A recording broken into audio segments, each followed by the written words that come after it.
윤석열 대통령 탄핵 심판이 최종 선고만을 남겨두면서 헌법재판소를 둘러싼 여야의 신경전이 가열되고 있습니다.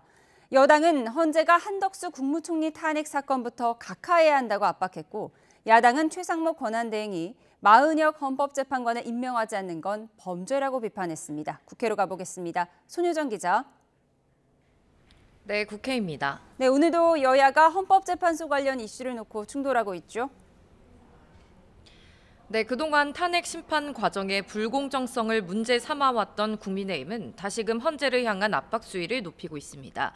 권성동 원내대표는 SNS에 이재명 세력의 29번째 연쇄 탄핵 가운데서도 가장 야만적이고 폭력적인 정략 탄핵이 바로 한덕수 총리 최재해 감사원장 탄핵이었다고 날을 세웠습니다.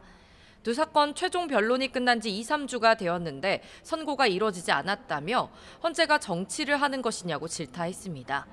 여당은 한 총리 사건이 대통령 탄핵 심판보다 먼저 판단돼야 하는 건 물론 탄핵 요건이 갖춰지지 않아 각하돼야 한다고 목소리를 높였습니다. 이처럼 공개 여론전에 힘쓰고 있지만 내부적으론 뾰족한 수가 없는 만큼 헌재 판단이 어떻든 받아들일 수밖에 없다는 기류가 우세한 게 사실입니다. 반면 더불어민주당은 마은혁 헌법재판관 후보자 임명을 미루고 있는 최상목 대통령 권한대행을 겨냥해 도를 넘고 있다며 작심 비판했습니다. 이재명 대표는 아침 회의에서 헌법재판소에 확인해도 이런저런 핑계로 마 후보자 임명을 거부하는 건 명백한 범죄 행위라고 경고했습니다. 박찬대 원내대표도 최 대행이 70일째 위헌 상태를 지속하고 있다며 대통령 권한대행이 헌법을 무시하고 법률을 무시하는데 국민 통합이 되겠느냐고 직격했습니다. 마 후보자 임명에 반대하는 국민의힘을 향해서도 반국가 단체인지 남미 마약 카르텔인지 분간이 안 될 정도라며 날선 비판을 쏟아냈습니다. 다만 민주당이 당장 최 대행 탄핵을 비롯한 조치는 고려하지 않고 있는데 야당이 일방적으로 입법과 탄핵을 강행한다는 여론을 의식한 탓으로 분석됩니다. 네, 이런 가운데 민생 의제를 선점하기 위한 여야 경쟁도 치열해지고 있죠.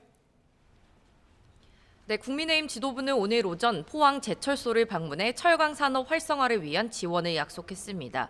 권성동 원내대표는 영세 소상공인과 취약계층 대상 선별 지원을 골자로 한 추가 경정 예산도 15조 원 안팎 편성을 예상한다며 민생 이슈에도 방점을 찍었습니다.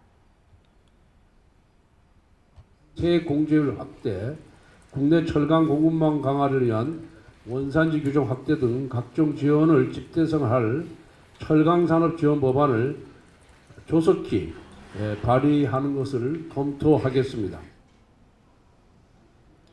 이에 맞서 더불어민주당 이재명 대표도 한국경제인협회를 만났습니다. 이 자리에서 재계는 상법 개정과 반도체 특별법 주 52시간 규제에 대한 우려를 전달했는데 이 대표는 상법 개정의 경우 기업 경쟁력 제고를 위해 필요한 측면이 있다는 취지로 답한 것으로 전해졌습니다. 여야가 이처럼 앞다투어 민생 경제 행보를 이어가는 건 사실상 조기 대선 가능성을 염두에 둔 조치로 풀이됩니다. 이재명 대표의 한국판 엔비디아 발언을 둘러싼 논란도 가열되고 있습니다. 국민의힘 김대식 원내수석 대변인은 이 대표 제안은 시장 원리를 철저히 무시한 공상적 계획 경제에 불과하다며 노란봉투법, 상법 개정안 등을 통한 경영권 압박부터 철회하라고 비판했습니다. 이에 이 대표는 민간 기업이 AI 분야의 대규모 투자를 감당하기 어려워 국민 펀드 형태를 제안한 거라며 여권의 AI 투자 공개 토론을 역제안했습니다. 대한민국만 또 미래 첨단 산업 분야에 이런 투자를 하면 안 된다. 이런 정말 무지몽매한 생각으로 어떻게 국정을 담당하겠다고 하는 것인지 납득이 잘 되지 않습니다.